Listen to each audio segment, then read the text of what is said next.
Pois, gente, achei um artigo muito interessante e gostaria muito de passar para vocês. É um pouco mais comprido, mas acho que muito valioso. Desse outono, a espada de Damocles trancada voltou a picar em quase toda a Europa Ocidental e Central. Um jornalista britânico compara a política de encerramento repetida do seu governo a alguém que incendiou a sua casa 2 vezes para se livrar de um ninho de vespas, ficando depois nos escombros e culpando todos, menos ele próprio, por esse desastre sem sentido. Já estão vendo, né? Que vai ser interessante. Os governos aqui presentes parecem irrevogavelmente empenhados nesse modelo de controle pandêmico e comunicam-no como não tendo alternativa. São apoiados por uma maioria dos meios de comunicação social, o que é alarmantemente acrítico. As provas estão a aumentar de que um bloqueio para as sociedades democráticas representam uma queda para trás, autoritária, devastadoramente prejudicial. Para compreender isto, há que começar por colocar o princípio do confinamento em termos sociopolíticos e históricos.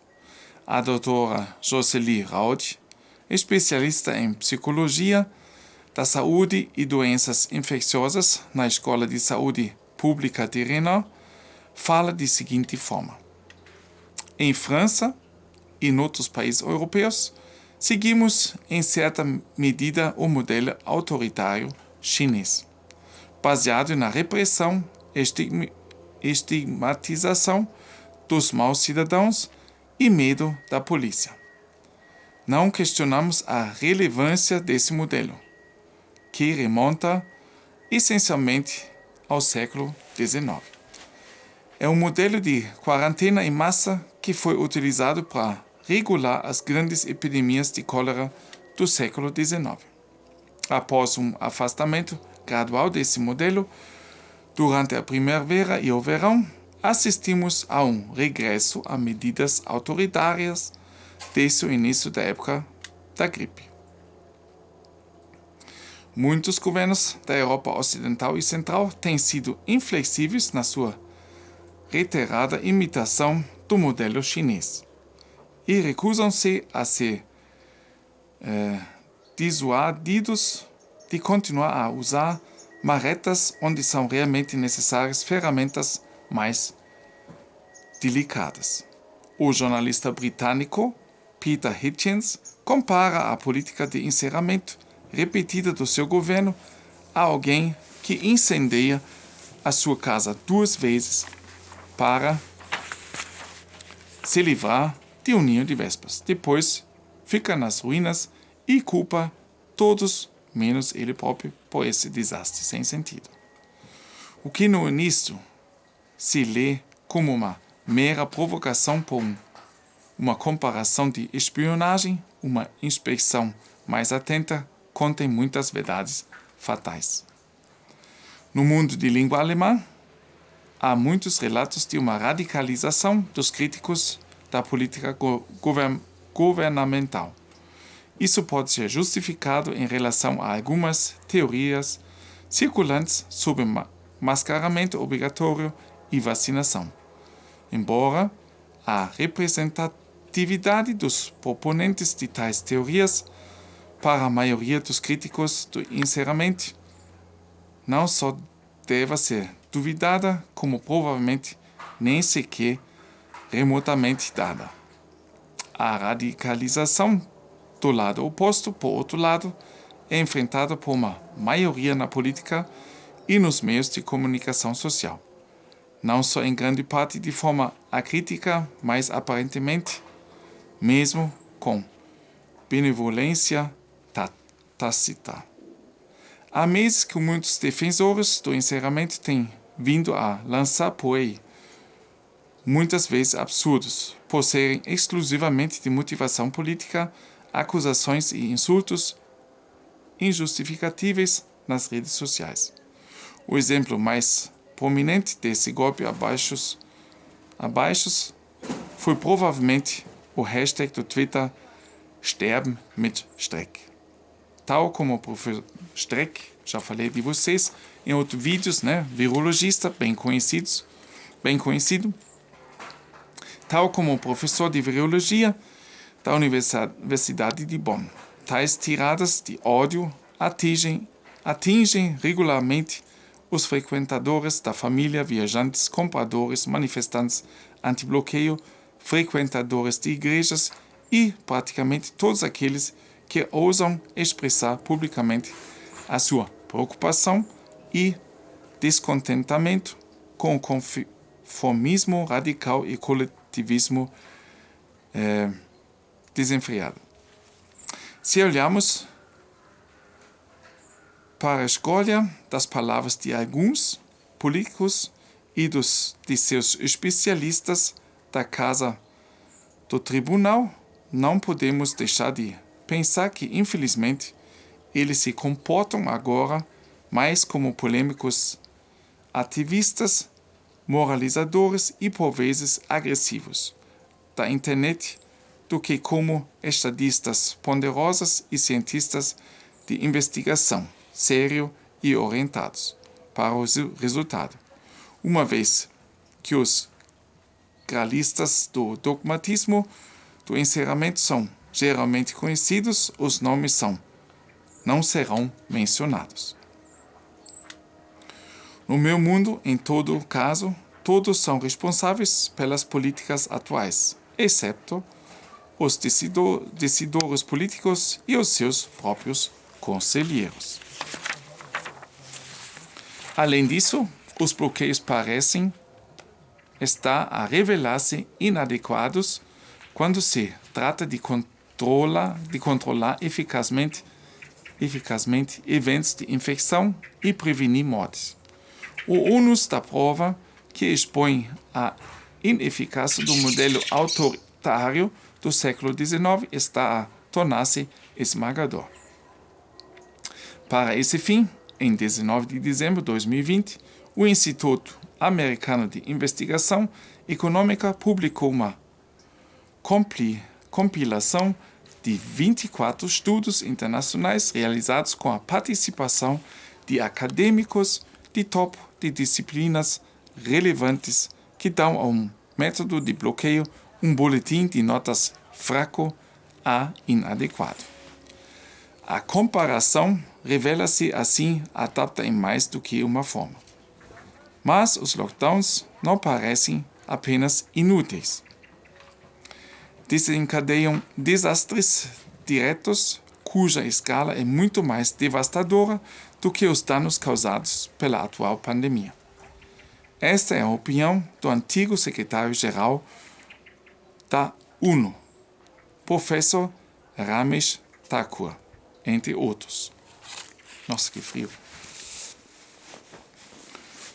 O debate sobre o rigor e a estratégia de saúde das medidas de encerramento é geralmente apresentado como uma escolha entre a saúde pública e os impactos econômicos. A erosão das liberdades democráticas liberais é outra componente da equação de equilíbrio. Ainda assim, é possível que a economia recupere com o tempo. Mas verificar-se que o efeito dominó dos lockdowns em todo o mundo já matou mais pessoas do que as que salvou, e mais pessoas do que as que morreram da própria Covid-19. Para apoiar a sua tese, ele nomeia seus pecados mortais de encerramento. Como primeiro pecado mortal, o professor Thakur nomeia uma explosão de doenças mental e tentativas de suicídio em até 600%, que poderiam matar até 10 vezes mais pessoas do que o vírus. Ele cita dados de testemunho do Dr. Mike de Bosblanc, do John Muir Medical Center em Walnut Creek, Califórnia. Estados Unidos, do Royal College of Psychiatrists da Grã-Bretanha e de peritos australianos. De Berlim, de serviços de emergência relatam 98 vezes mais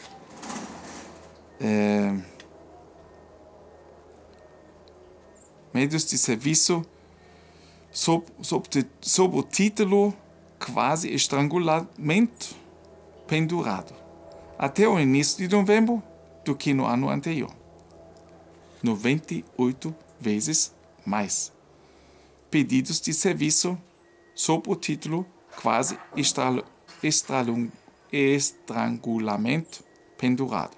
Pensam bem, até o início de novembro. 98 vezes mais do que no ano anterior. Entretanto, o Anel Branco fala de significativamente mais violência doméstica e espera o pior. Muito já se falou nisso, né? Só que apenas a nossa política está se esquecendo dessas pessoas. O segundo pecado mortal do bloqueio é a prevenção cancelada em massa e os controles da rotina que deixam milhões de cancros, bem como doenças cardíacas, renais, hepáticas e pulmonares não detectadas e não tratadas. Como resultado, dependendo da duração do encerramento, são esperadas aproximadamente, escutam só, 750 mil mortos adicionais nos Estados Unidos, 150 mil no Reino Unido e até 50 mil mortos de cancro evitáveis na Alemanha. O que é particularmente explosivo nisso é que o professor Thakur escreve que o gabinete britânico teve conhecimento dessas figuras a partir de um memorando interno. Pois é, gente. Em terceiro lugar, segundo o antigo vice-reitor da Universidade das Nações Unidas, as pessoas têm tido tanto sucesso no medo da infecção nos hospitais pelas campanhas de relações públicas que já não se atrevem a ir lá per si, mesmo em situações em que isso lhes salvaria a vida. O próprio medo das pessoas é muito grande, muito elevado. Em relação ao Reino Unido, o professor Thakur fala de um aumento acentuado de pessoas que morreram em casa devido à parada cardíaca, por exemplo. O quarto pecado... O quarto pecado de encerramento afeta pessoas em áreas urbanas densamente povoadas que, apesar de um risco de infecção cada vez menor, foram privados da oportunidade de ir para ambientes saudáveis, tais como parques, jardins botânicos ou praias. Em vez disso, a política de confinamento obriga-os a permanecer permanentemente em complexos de apartamentos apinhados, onde o risco global de infecção é muito mais elevado. No início de maio, o número de mortes não covidas na Grã-Bretanha excedeu a média de 5 anos para esta época do ano em mais de 6.500. O quinto pecado do encerramento também tem tudo na medida em que expõe a defensiva política para alternativas ao encerramento como fatalmente falhada. Pois já em maio deste ano passado, se sabia que 50 a 66% das mortes relacionadas com o Covid envolviam pessoas em lares e lares para idosos cujos arranjos estruturais e de pessoal não podiam lidar com os residentes infectados. Thakur avaliou dados dos Estados Unidos e do Centro de Prevenção e Controle de Doenças da União Europeia em França, Suécia, Bélgica, Noruega e Espanha. É escandaloso que nenhuma correção de rumo no sentido de uma intervenção centrada nas instalações tenha tido lugar aqui até a data. Por último, mas não menos importante, o cientista político e investigador da paz refere-se às consequências catastróficas a longo prazo para os bilhões de pessoas mais pobres do mundo na próxima década. Citando projeções da ONU, do Banco Mundial, da Oxfam e estudos da África do Sul e da Escola de Saúde Pública Johns Hopkins, o professor Thakur alerta para o aumento dramático da mortalidade infantil e materna e da fome no chamado Terceiro Mundo, causado por perturbações relacionadas com o confinamento da produção agrícola e das cadeias globais de distribuição alimentar. O número de mortos é estimado em mais de 1,2 milhões, e o aumento dos que sofrem da fome aguda em 125 milhões. O estudo sul-africano referido sugere que um confinamento poderia matar 29 vezes mais pessoas do que aquilo que salvam. À luz das observações do antigo secretário-geral da ONU, parece, pelo menos, questionável que o direito à vida seja repetidamente invocado como justificação legal para a política de confinamento do governo alemão. O medo é mais mortal do que o vírus. Para aqueles que consideram as descobertas do professor Thakur demasiado abstractas, recomendamos a série de artigos de Johanna Wallig, cientista política, jornalista, empresária, e Frank Wallig, historiador e correspondente de Capital da emissora aqui da Alemanha, a ARD, de 30 anos, que valem bem a pena ler, embora sejam incrivelmente deprimentes. Lida com os destinos das pessoas que se tornam danos colaterais da política de confinamento ou vítimas dos pecados do confinamento. O fato de esses efeitos devastadores do lockdown serem descartados como danos colaterais e quase não serem discutidos no amplo panorama mediático, em comparação com novas infecções e incidências de 7 dias beligerantemente definidas, é outro escândalo pelo qual o jornalista francês Yvan Review encontra palavras claras no Le Figaro, sob o título Les Obsessions centrées... eu falo em inglês. A obsessão pela saúde está a tornar-se pior do que a doença.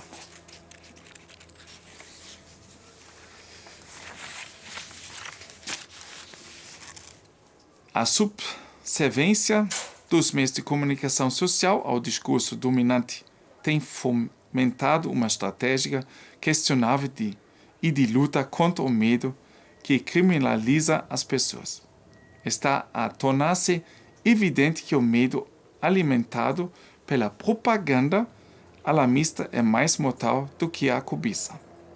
O ramo executivo parece admitir esse fato, mas sem recuar em relação ao bloqueio de retaguarda. Uma visão anticultural e anticomunitária da humanidade. Um dia antes de Yvan Review, o cineasta Nicolas Bedozo também perguntou em Le Figaro: quem pode negar que o atual pessimismo psicológico e econômico levanta questões filosóficas fundamentalmente importantes? Embora essas questões se mantenham constantemente pequenas no debate público, o atual status quo das nossas sociedades corresponde àquela realidade sombria descrita nas obras de escritores de literatura distópicas como George Orwell. Para o observador criticamente escrutinador, é quase impossível evitar a impressão de que uma esmagadora maioria na política e nos meios de comunicação social, através do medo do qual Ivan Rickow adverte, está a transportar uma imagem do homem que é hostil à cultura e à comunidade e com a qual a nossa espécie sem sequer teria chegado à Revolução Neolítica. De fato, gerar aceitação para a aplicação de fechaduras duras está inevitavelmente interligado com a transmissão de uma imagem de humanidade que, por um lado, presta homenagem ao isolamento e, por outro lado, condena a cultura e a proximidade interpessoal como negativas e mortais. Figurativamente falando, explicita características essenciais do que constitui o homem como um ser social, racional, físico e espiritual. É uma visão absolutamente desumanizante dos seres humanos. Nós vamos chegando ao fim, gente, tá bom? No seu romance de 1984, George Orwell compara o futuro em que tal concepção do homem prevalece como a bota que carimba incessantemente no rosto humano. É precisamente essa bota que tem sido desencadeada pelo dogmatismo do bloqueio. A fim de evitar que os danos colaterais dramáticos dos pecados do confinamento se tornem ainda mais dramáticos, é urgentemente necessário repensar como um grupo de autores liderado pelo professor de doenças infecciosas de Colônia, Matthias Schrappe, entre outros, tem vindo a chamar há meses. A declaração do grande Barrington, que defende a repreensão por ser pouco científica e pouco ética, é considerado como um contraprojeto ao modelo de controle da cólera do século XIX. Ao contrário do lockdown, esta especificamente orientada para a Covid e nenhuma outra doença infecciosa. Além disso, não segue um modelo autoritário de um passado longínquo, mas representa uma abordagem contemporânea. Sob o rótulo proteção focalizada, prevê a proteção direcionada de grupos de riscos.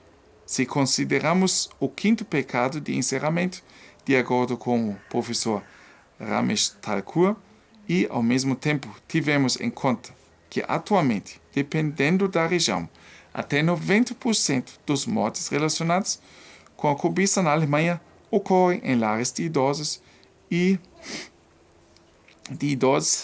que os falecidos têm, em média, 82 anos de idade. A proteção focalizada é a melhor, mais sensata e, acima de tudo, mais direcionada. Em forte contraste com a visão de túnel da facção pró-bloqueio, que há muito parece teimosa e opinativa e que parece ignorar completamente todas as áreas da sociedade e da vida para além do novo coronavírus. A declaração do grande Barrington revela uma visão abrangente da saúde, bem como uma visão sociopolítica. De fato, os 44 epidemiologistas e cientistas de saúde pública, signatários de renome internacional, expressam preocupação sobre os efeitos deletérios da política prevalecente da Covid-19 na saúde física e mental, cuja extensão fatal tem sido decisiva e convincentemente descrita pelo professor Thakur. As recomendações de ação da declaração refletem essa previsão. A distopia sombria em que os bloqueios autoritários e grados estão a mergulhar as nossas sociedades pode ser cientificamente justificável. Mas as justificações não só são contestáveis, como até refutáveis. Em todo o caso, eticamente os bloqueios não são de modo algum mais defensáveis do que a proteção focalizada. Pelo contrário. Pois é, gente. Isso foi agora um vídeo bastante comprido, né? Para aqueles mesmo que estão super interessados e que estão ligados ao nosso canal. Eu agradeço muito por ainda estarem ligados nesse vídeo. Muito, muito obrigado. E porque vocês fazem o nosso trabalho valer a pena. Até mais, um grande abraço. Valeu.